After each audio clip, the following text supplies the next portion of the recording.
Hi friends, and welcome back to another 5-minute book review. Today is a little bit spontaneous. I was not planning on filming a 5-minute book review today, but I just finished a book and I had to talk to you guys about it because I truly believe that this series does not get enough hype. And so I wanted to promote it as much as possible, hence the 5-minute book review. And the book I'm going to be talking about today is Spark of the Everflame by Penn Cole. This is a romantasy series that is set in a world where there are descended and there are mortal. Now, descended means that one of their ancestors was a god and they came and they mated with mortals and they linked their fate to their mortal spouse so that when their mortal spouse died, they would also no longer remain on the continent. All of their offspring are not immortal as in they never die, but they live for centuries rather than for decades. And so their lifespan in comparison to the mortals is seemingly immortal. And so they are called the Descended. The Descended also have remnants of power from their immortal ancestors. And each realm has a different power that is attributed to them. So the realm that our main character is in is the realm of light and shadows, i.e. they can wield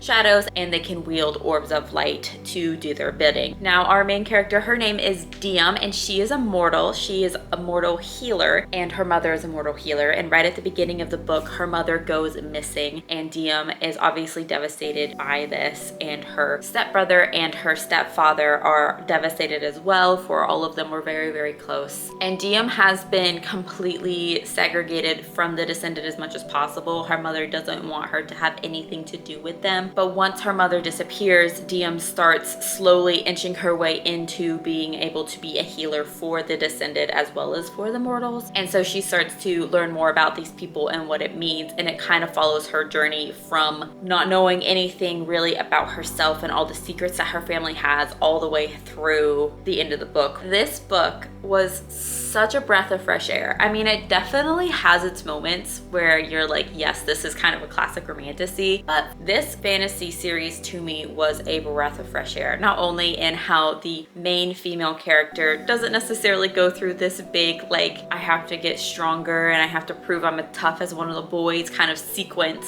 but because they're not as angsty, she's very true to herself. She knows who she is, and she's having to combat some things inside of herself that she never thought she would have to combat. And so for that reason, there is conflict inside of her, but it's not the same vibe as, say, ACOTAR or Fourth Wing. I personally loved Penn Cole's writing. You could tell she was so deliberate, like she knew where she was going and she was not in a rush to get there. This is very much a slow burn and it is worth every single second of it. I think that it was refreshing for it to be more slow burn because I feel like most romantasy series, they like each other way too quickly and it's mostly based off of physical attraction and not necessarily attraction to the person's character. And so this series, because it's such a slow burn, you can really feel the draw to one another as people and not the draw to just the other person's physical appearance. And that was super refreshing to read. Now, this is not a closed door romance, meaning that there is some spice, but the spice is not graphic. It can be skipped over really easily and it is not long scenes.